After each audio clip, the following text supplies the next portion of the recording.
আমন্ত্রণ জানাচ্ছি প্রিয় দর্শক, মানচিত্রের নিয়মিত আয়োজন কথোপকথনের। ক্ষমতা গ্রহণের পরপরই একবার বিদেশে গিয়ে এক সাক্ষাৎকারে আওয়ামী লীগের রাজনীতি করার অধিকারের কথা বলেছিলেন ডক্টর ইউনূস। কিন্তু বিদেশ থেকে ফিরেই তার লালু ভুলু কালুদের লেলিয়ে দিয়ে রাত দুপুরে উপদেষ্টা পরিষদের বৈঠক বসিয়ে আওয়ামী লীগের কার্যক্রম নিষিদ্ধ করেছিলেন। আবারও হঠাৎই নির্বাচনের মাত্র সপ্তাহ চারেক বাকি থাকতে ইউনূস বললেন, ক্ষমা চাইলে আওয়ামী লীগ রাজনীতিতে ফিরতে পারে। নেলসন ম্যান্ডেলাকে নিজের বন্ধু বলে প্রচার করে তার রিকনসিলিয়েশনের জন্য ট্রুথ কমিশন করার উদাহরণ টেনেছেন ইউনূস আমেরিকানদের সঙ্গে বৈঠকে। আবার এও বলেছেন যে এখন আর নাকি ট্রুথ কমিশনের সুযোগ নেই। পাগলের মতো প্রলাপ বকছেন ডক্টর মোহাম্মদ ইউনূস। বয়স হয়েছে, বোঝাই যাচ্ছে। না হলে একসঙ্গে ক্ষমা চাওয়া, রিকনসিলিয়েশন, ট্রুথ কমিশন সব প্রসঙ্গ তুলে নিজের বক্তব্যকে নিজেই আবার খণ্ডাচ্ছেন। আসলে কি ইউনূস আওয়ামী লীগের কাছে প্রত্যাখ্যাত হয়েছেন? আপনাদের মনে থাকার কথা যে একটি ভিডিওতে আমি বলেছিলাম যে ইউনূস সরকারের পক্ষ থেকে আওয়ামী লীগের শীর্ষ নেতৃবৃন্দের সঙ্গে যোগাযোগের চেষ্টা হয়েছে, মনে আছে? মনে হয় সেখানেও ইউনূস প্রত্যাখ্যাতই হয়েছেন। না হলে এরকম আবোল তাবোল কেন বকছেন তিনি? ইউনূস সরকার কেন হঠাৎ করে প্রকাশ্যে আওয়ামী লীগের সঙ্গে সমঝোতার কথা বলছেন? এই উত্তরটা হঠাৎ শব্দটার ভেতরেই লুকোনো আছে। বাইরে থেকে হঠাৎ মনে হলেও ভেতরে এটা 4 মাসের ব্যর্থ প্রচেষ্টার জমে থাকা ফল। গত 4 মাসে বিদেশি কূটনৈতিক চ্যানেল আর থার্ড পার্টি দিয়ে যে চেষ্টা হয়েছে তার কেন্দ্রে ছিল সেফ এক্সিটের সুযোগ প্রার্থনা। শুধু রাজনৈতিকভাবে নয়, ব্যক্তিগত নিরাপত্তা, জমানো টাকা, হাজার হাজার কোটি টাকা বাংলাদেশে আছে, নেটওয়ার্ক, ভবিষ্যতের আইনি ঝুঁকি এবং যে এনজিও ব্যবসা ঘিরে যেসব সুবিধা অবকাঠামো গড়ে উঠেছে, সেসব অবকাঠামোগুলো অক্ষত রাখার হিসেব ছিল ইউনূস সহ তার উপদেষ্টাদের। এই কারণেই তারা একদিকে আওয়ামী লীগকে নির্বাচনে আনার চেষ্টা করেছে, অন্যদিকে জামায়াত এবং এনসিপির জন্য অকল্পনীয় সংখ্যক আসন চেয়েছে। অর্থাৎ একটা মিনিমাম ইনক্লুশনের ছবি দাঁড় করিয়ে আন্তর্জাতিক সমর্থনের ন্যূনতম ভিত্তি বানানোর চেষ্টা করেছেন ইউনূস এবং তার দলবল। লক্ষ্যটা হচ্ছে ভোটটা যেন পুরোপুরি একতরফা না দেখায়, আর নির্বাচন পরবর্তী ধাক্কাটা সামলাতে আন্তর্জাতিক সিলমোহর যেন পাওয়া যায়। কিন্তু এখানে যে জিনিসটা তারা ঠিকমতো হিসাব করতে পারেননি সেটা হলো আওয়ামী লীগের অনড়তা। বাস্তবতা হচ্ছে আওয়ামী লীগ এই চাপের মধ্যে থেকেও কোনো দাবির সঙ্গে আপোষ করেনি। এই অবস্থান ব্যাকডোর আলাপের সব চ্যানেল ভেঙে দিয়েছে। ব্যাকডোরে বারবার ক্ষমা চাওয়ার প্রসঙ্গ তোলা হয়েছে, কিন্তু আওয়ামী লীগ বলেছে অন্যায় যেটুকু হয়েছে সেটা রাষ্ট্রকে সন্ত্রাসীদের হাত থেকে রক্ষা করতে না পারার ব্যর্থতা। এর বাইরে যেসব হত্যাকাণ্ডের অভিযোগ আনা হয়েছে সেগুলোর কোনো ভিত্তি নেই, রাজনৈতিকভাবে আওয়ামী লীগ নেতৃত্বকে ঘায়েল করা ছাড়া। ফলে ক্ষমা চাইতে হলে জনগণকে নিরাপত্তা না দিতে পারার জন্য ক্ষমা চাইবে আওয়ামী লীগ, কিন্তু কোনো হত্যাকাণ্ডের নির্দেশনা না দিয়ে তার জন্য ক্ষমা চাওয়ার তো প্রশ্নই আসে না। বরং এসব হত্যাকাণ্ডের আন্তর্জাতিক তদন্ত করার নির্দেশ দিয়েছিল আওয়ামী লীগই, আবারও আওয়ামী লীগ সেটা পুনর্ব্যক্ত করেছে। আওয়ামী লীগের এই অনড় অবস্থানের কারণেই জাতিসংঘ, ইউরোপিয়ান ইউনিয়ন আর যুক্তরাষ্ট্রের মতো শক্তিগুলো এক সুরে বলেছিল একটা অংশগ্রহণমূলক নির্বাচনের কথা, যার মাধ্যমে পরবর্তী স্থিতিশীলতা এবং নিরাপত্তা অর্থনীতি নিশ্চিত করা সম্ভব। অন্যদিকে আওয়ামী লীগকে কনভিন্স করার চেষ্টা যত বেড়েছে, আওয়ামী লীগ ততই বিচার শব্দটাকে সামনে টেনে এনেছে। মানে আলোচনার কোর তারা বদলে দিয়েছে। নির্বাচন নয়, আগে বিচার; সমঝোতা নয়, আগে দায় নির্ধারণ। যে হত্যার দায় তাদের উপর চাপানো হয়েছে সে দায় তাদের নয়। যারা এই হত্যাকাণ্ড ঘটিয়েছে তারা এখন ক্ষমতায়, ফলে দায় নিতে হলে ইউনূসকে এসব হত্যাকাণ্ডের দায় নিতে হবে। পশ্চিমা চ্যানেলগুলো যারা সকল পক্ষের সঙ্গে দুতিয়ালি করেছিল তাদেরকে দিয়েই এই বার্তা পাঠানো হয়েছে। এমনকি ভারতকে দিয়েও চেষ্টা করেছে ইউনূস পক্ষ আওয়ামী লীগকে রাজি করানোর জন্য এই ক্ষমা চাওয়ার বিষয়ে। কিন্তু আওয়ামী লীগের এক কথা, ইউনূস গং যেভাবে ক্ষমতা দখল করেছে, ক্ষমতা দখলের জন্য যতগুলো লাশ ফেলেছে, সেনাবাহিনীকে দিয়ে যেভাবে রাষ্ট্রের স্থিতিশীলতা নষ্ট করিয়েছে, সবকিছুর তদন্ত এবং বিচার হতে হবে। দায় শুধুমাত্র আওয়ামী লীগের ঘাড়ে চাপানো হবে, আর আওয়ামী লীগ মাপ চেয়ে সুরসুর করে নির্বাচনে অংশ নিয়ে ইউনূসের ক্ষমতা দখল আর ইউনূসের জামায়াত এনসিপিকে ক্ষমতায় বসানোকে চেয়ে চেয়ে দেখবে। আওয়ামী লীগ এরকম দুর্দিনে পড়েছে বলেন? ইউনূস শিবিরের সবচেয়ে বড় সমস্যা হচ্ছে বৈধতার সমস্যা। 106 অনুচ্ছেদের বলে সরকার গঠিত হয়েছে, প্রধানমন্ত্রীর পদত্যাগপত্র নেই, তারপরও একটি সরকার 1.5 বছরের বেশি সময় ধরে টিকে আছে, এ নিয়ে কেউ প্রশ্ন তুলছে না। এর অধীনে একটি পাতানো নির্বাচনও হতে যাচ্ছে। নির্বাচন যত ঘনিয়ে আসছে ততই একটি প্রশ্ন তারা করে ফিরছে, আওয়ামী লীগ ছাড়া নির্বাচনের গ্রহণযোগ্যতা কত টাকা দাঁড়াবে? কাগজে কলমে নির্বাচন করা যায়, প্রশাসনিকভাবে ভোট করানো যায়, নিরাপত্তা দিয়ে কেন্দ্র পাহারা দেওয়া যায়, কিন্তু রাজনৈতিক বৈধতা আসে টার্ন আউট আউট, প্রতিযোগিতা আর অংশগ্রহণ থেকে। এখানে সবচেয়ে বড় স্তম্ভটাই অনুপস্থিত। ইউরোপিয়ান ইউনিয়নে বিপুল পরিমাণে অর্থ খরচ করে পিআর ফার্ম দিয়ে তাদের সঙ্গে নির্বাচনকে বৈধতা দেওয়ার একটা লাইন ঘাট তৈরি করা গেছে বটে, কিন্তু যুক্তরাজ্য নির্বাচনের আগেই নির্বাচনকে অগণতান্ত্রিক বলে রায় দেওয়া হয়েছে। আমেরিকা ভিসা নিষেধাজ্ঞা দিয়েছে। খলিল সাহেব আমেরিকায় উষ্ণ সফর শেষে ফেরার পরপরই কেন বাংলাদেশিদের যুক্তরাষ্ট্রের ভিসা বন্ধের খবর এলো তা নিয়ে নিশ্চয়ই ভাবতে হবে আপনাদেরকে। আপনাদের মনে করিয়ে দেই, গত নভেম্বরের মধ্যভাগে শেখ হাসিনা ভারতের CNN, নিউজ 18, ফার্স্ট পোস্ট এবং ইন্ডিয়া টুডেতে পরপর 3টি সাক্ষাৎকার দিয়েছিলেন। সেখানে তিনি বলেছিলেন ডক্টর ইউনূস ক্যালিফোর্নিয়ায় এক সুপরিচিত মুখ, সেজন্য দীর্ঘদিন তিনি সেখানে থেকেছেন, সেজন্য তিনি হয়তো জীবনের বাকিটা সময় যুক্তরাষ্ট্রের ক্যালিফোর্নিয়ায় কাটাতে বেশি পছন্দ করবেন। কিন্তু এখন তো দেখা যাচ্ছে আমেরিকাতেও সেফ এক্সিট নেওয়া যাচ্ছে না। তাহলে এসব 7-5 ভেবেই কিনা প্রকাশ্যে সমঝোতা শব্দটা উচ্চারিত হলো। আওয়ামী লীগের সঙ্গে ব্যাকডোর আলাপ ব্যর্থ হওয়ার পর তারা এখন প্রকাশ্যে সমঝোতা শব্দটা উচ্চারণ করছে কি, নাকি প্রকাশ্যে এইভাবে ক্ষমা, রিকনসিলিয়েশন এসব শব্দ বলে আওয়ামী লীগের ভেতরে বিভাজনের সম্ভাবনা খুঁজছে ইউনূস? দল যদি ঐক্যবদ্ধ থাকে ব্যাকডোর ব্যর্থ হবেই, তাই এভাবে প্রকাশ্য সমঝোতার কথা বলে একটি পরীক্ষা চালানো হচ্ছে, কে কে সাড়া দেয়, কে কে নরম হয়, কারা মধ্যপন্থী সেজে সামনে আসে। কিন্তু এখানেও তারা বড় ধাক্কা খাবে সন্দেহ নেই, কারণ 5 আগস্ট পরবর্তী সময়ে আওয়ামী লীগের বিভিন্ন স্তরের নেতাকর্মীদের এক সুরে থাকা তাদের জন্য অপ্রত্যাশিত ছিল। এই ঐক্যই আওয়ামী লীগের সবচেয়ে বড় রাজনৈতিক সম্পদ এবং ইউনূস শিবিরের সবচেয়ে বড় অস্বস্তির কারণ। এই জায়গায় একটি জিনিস পরিষ্কার করা দরকার, আওয়ামী লীগের ভুল নেই এমন দাবি কেউ করলে সেটা আত্মপ্রবঞ্চনা হবে। দলীয় কাঠামোর আদর্শচ্যুতি হয়েছে, মানে জি হুজুর তৈরি হয়েছে, অনেক ত্যাগী এবং মেধাবীদের জায়গায় সুবিধাবাদী ব্যবসায়ী এবং হাইব্রিড চরিত্র ঢুকেছে, লুটপাট হয়েছে। সেখানে আত্মসমালোচনা দরকার, বিস্ফোরক কেটে ফেলাও দরকার, দলীয় সংস্কার জরুরি, এটা অস্বীকার করার কোনো সুযোগ নেই। কিন্তু এই দলীয় এবং সাংগঠনিক ভুলের সঙ্গে 2024 সালের গণহত্যা, বিচার এড়ানো, দায় মুক্তি দেওয়া কিংবা সাম্প্রদায়িক ক্ষমতা কেন্দ্রিক লুটপাটকে এক পাল্লায় মাপা রাজনৈতিক প্রতারণা। বিশেষ করে যখন গত 17 মাসে যে সম্পদ সঞ্চয় হয়েছে, লাইসেন্স বন্টন হয়েছে, সুবিধা আদায়ের গল্প সামনে এসেছে, মানে নৈতিকতার একচেটিয়া সার্টিফিকেট দেওয়া কঠিন হয়ে পড়বে ইউনূসের পক্ষে। আওয়ামী লীগের যুক্তি এখানেই, আমরা ভুল করেছি, সংস্কার করব, কিন্তু অন্যায় দিয়ে অন্যায়কে জায়েজ করা যাবে না। এই প্রেক্ষাপটে ট্রুথ অ্যান্ড রিকনসিলিয়েশন শব্দ চয়নে একটি কৌশলগত অবস্থা ডক্টর ইউনূসের।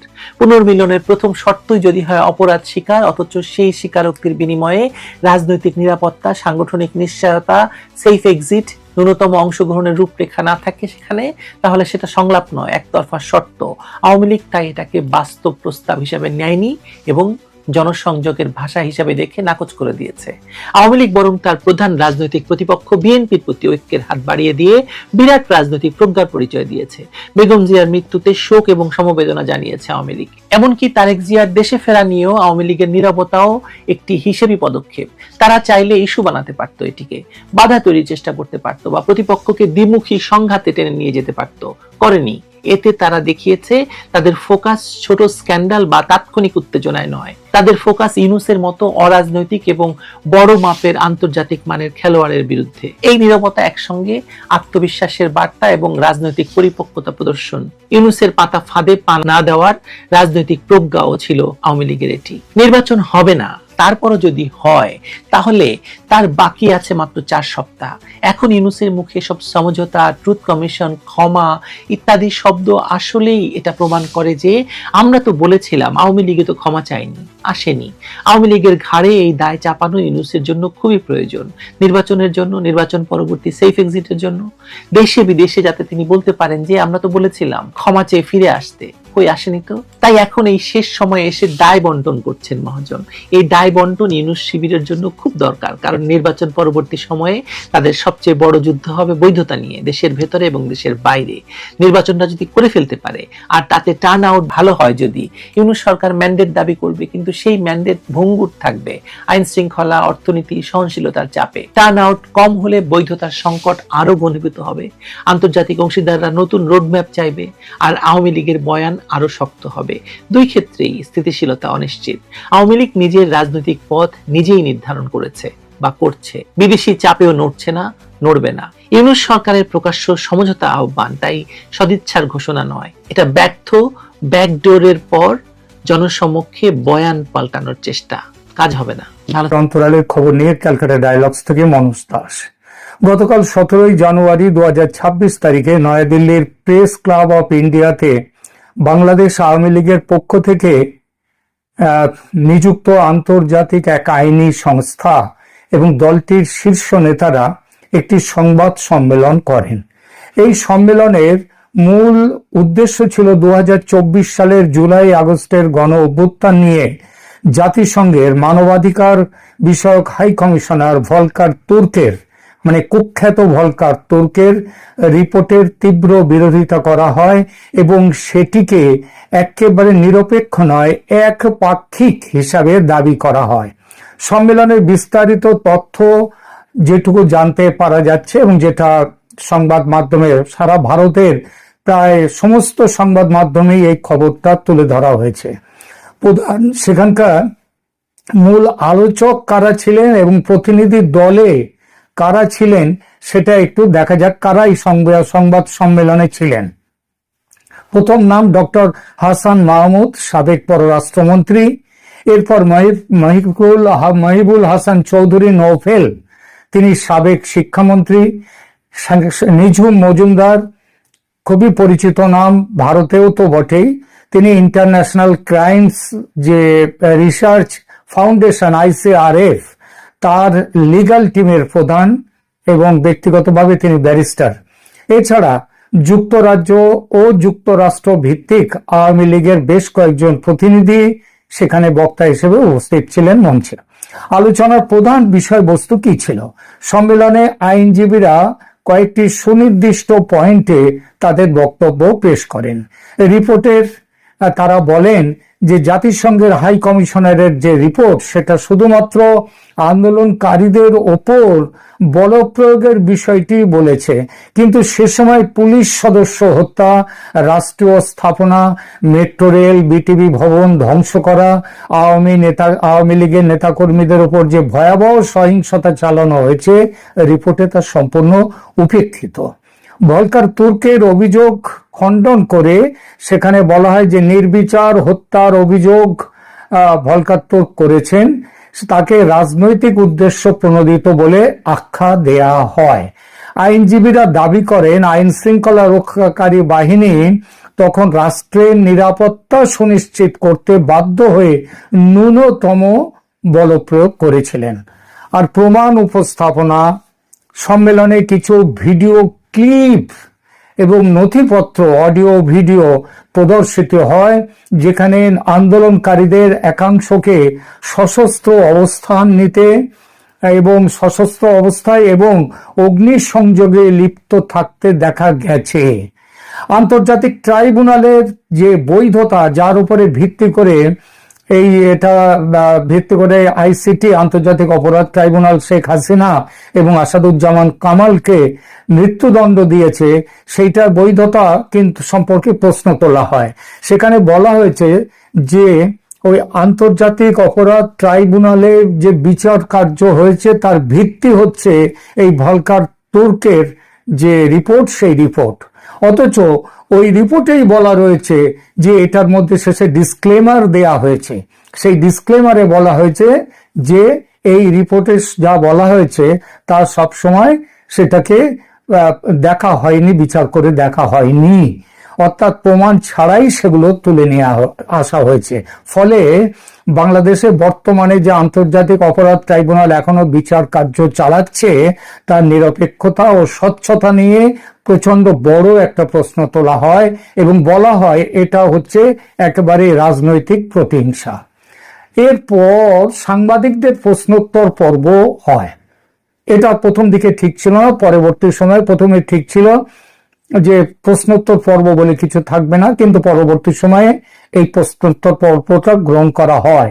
সেখানে বলা হয় সংবাদ সম্মেলনে উপস্থিত ভারতীয় আন্তর্জাতিক সাংবাদিকদের প্রশ্নের জবাবে আইনি প্রতিনিধি দল কিছু গুরুত্বপূর্ণ মন্তব্য করেন। যেমন শেখ হাসিনার অবস্থান ও আইনি সুরক্ষা প্রসঙ্গে একজন সাংবাদিক প্রশ্ন করেন, শেখ হাসিনাকে বাংলাদেশে ফেরত পাঠানোর যে প্রক্রিয়া চলছে সেই বিষয়ে আপনাদের অবস্থান কি? জবাবে আইনজীবীরা বলেন শেখ হাসিনার বিরুদ্ধে আনা অভিযোগগুলো রাজনৈতিক। আমরা আন্তর্জাতিক আদালতে প্রমাণ করব যে তিনি কোনো অপরাধ করেননি এবং তাকে যথাযথ আইনি সুরক্ষা দেয়া বাধ্যতামূলক যে কোনো রাষ্ট্রের পক্ষে। ভারতের ভূমিকা নিয়ে এক সাংবাদিক প্রশ্ন করেছিলেন যে দিল্লিতে এই সংবাদ সম্মেলনের জন্য কেন বেছে নিলেন দিল্লি শহরকে। উত্তরে জানানো হয়, দক্ষিণ এশীয় আঞ্চলিক প্রেক্ষাপটে দিল্লি একটি গুরুত্বপূর্ণ কেন্দ্র এবং এখান থেকে সত্য বিশ্ববাসীর কাছে দ্রুত পৌঁছে দেয়া যাবে। তাই প্রমাণের নির্ভরযোগ্যতা সম্পর্কে এক সাংবাদিক প্রশ্ন করেন যে আপনারা যে অডিও ভিডিও ক্লিপ অন্যান্য তথ্য দিচ্ছেন তার নির্ভরযোগ্যতাটা কি? এটা তো স্বাধীন কোনো তদন্ত সংস্থা এটা কি যাচাই করেছে? এই প্রশ্নের উত্তরে জানানো হয় যে তারা নিজস্ব স্তরে ফরেনসিক ও তথ্য সংগ্রহকারী দলের মাধ্যমে এসব তথ্য প্রমাণ একত্রিত করেছেন এবং তারা এটাও বলেন এই সম্পর্কে যারা প্রশ্ন তুলবে উপযুক্ত কর্তৃপক্ষকে তারা এর উপযুক্ত প্রমাণ দিতে পারবেন। সম্মেলনের মূল উদ্দেশ্য, এই সম্মেলনের মাধ্যমে আওয়ামী লীগ মূলত আন্তর্জাতিক জনমত গঠন এবং বিশেষ করে ভারতের নীতি নির্ধারক ও সংবাদ মাধ্যমকে এটি বোঝাতে চেয়েছেন, যদিও এটা ভারতের যারা নীতি নির্ধারকরা তারা সবই জানেন, কিন্তু সংবাদ মাধ্যমের কাছে এই বিষয়টা অনেকটাই পরিষ্কার ছিল না, তথ্য প্রমাণ ছিল না। আমি অনেককেই বলতে শুনেছি হাসিনার আমলে, শেখ হাসিনার আমলে অনেক এক্সট্রা জুডিশিয়াল কিলিং ইত্যাদি হয়েছে, ওই যে আয়না ঘট্টরের গল্পগুলো অনেকের কাছে আমি শুনেছি। কিন্তু এটা যে 2024 সালের আগস্টের যে পট পরিবর্তন, এটা কোনো সাধারণ অভ্যুত্থান ছিল না, গভীর ষড়যন্ত্র ছিল এবং যেসব সেই ষড়যন্ত্রের উদ্দেশ্যে অনেক মিথ্যা ছড়ানো হয়েছে শেখ হাসিনার আমল সম্পর্কে। ভলকার তুর্কের রিপোর্টের বিরুদ্ধে একটা পাল্টা যুক্তি একেবারে পয়েন্ট বাই পয়েন্ট পাল্টা যুক্তি কিন্তু একটা এই যে সম্মেলন 17 তারিখে হয়েছে দিল্লিতে, সেখানে একটা বড় অংশ এইখানটাতে রয়েছে এবং প্রত্যেকটা পয়েন্ট ধরে ধরে ভলকার তুর্কের বিরোধিতা করা হয়েছে। যেমন ধরুন, পুলিশ হত্যার জন্য যে তথ্য, সেই তথ্য কিভাবে গোপন করা হয়েছে। আওয়ামী লীগের এই গতকাল পরশু 17 তারিখে বলা হয়েছে যে রিপোর্টে, ভলকার তুর্কের রিপোর্টে আন্দোলনকারীদের হাতে নিহত প্রায় 3000 পুলিশ সদস্যের কথা উল্লেখই করা হয়নি। তারা দাবি করেন একটি থানায় 40 জন পুলিশকে জীবন্ত পুড়িয়ে মারার মতো নৃশংস ঘটনাও ভলকার তুর্কের নিরপেক্ষ রিপোর্টে স্থান পায়নি। আওয়ামী লীগ কর্মীদের উপর নির্যাতন, সেই প্রসঙ্গে বলা হয়েছে 5 আগস্টের পর সারা দেশে আওয়ামী লীগের নেতা কর্মী ও হিন্দুদের উপর যে ভয়াবহ সহিংসতা চালানো হয়েছে তার বিন্দু মাত্র এই রিপোর্টে, ভলকার তুর্কের রিপোর্টে নেই। যেটুকু আছে সেটা অত্যন্ত গৌণ করে দেখানো হয়েছে বা এড়িয়ে যাওয়া হয়েছে। তারপর যে কোনো বিচার, একটা রিপোর্ট দিতে গেলে দুই পক্ষের কথা শুনে তারপরে রিপোর্টটা দিতে হয়, কিন্তু সেটা একদমই করা হয়নি। হাসান মাহমুদ এবং মহিবুল হাসান চৌধুরী যে নৌফেল, তিনি দাবি করেন যে জাতিসংঘ প্রতিনিধি দল তাদের সাক্ষাৎকার নিলেও রিপোর্টে তাদের বক্তব্য, ঘটনার ব্যাখ্যা অন্তর্ভুক্ত করা হয়নি। ফলে রিপোর্টটি ত্রুটিপূর্ণ, উদ্দেশ্য প্রণোদিত।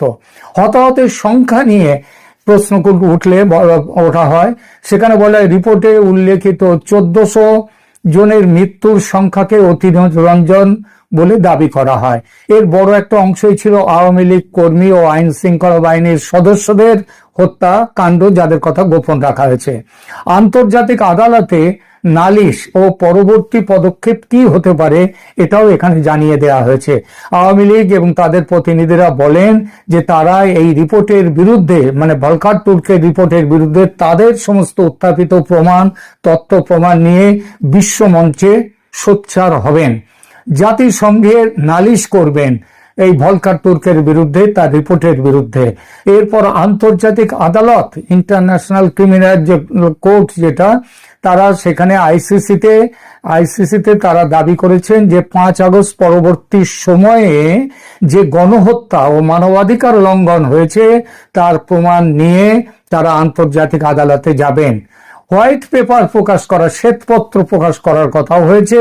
তারা বলেছেন যে এইবার আওয়ামী লীগের পক্ষ থেকে একটি পূর্ণাঙ্গ তথ্যচিত্র শ্বেতপত্রের আকারে তৈরি করা হচ্ছে, যা আন্তর্জাতিক সংবাদ মাধ্যম ও মানবাধিকার সংস্থাগুলোকে দেয়া হবে। বিদেশি সাংবাদিকদের নিয়ে প্রেস মিট করবার একটা কথাও এখানে সম্মেলনে জানানো হয়।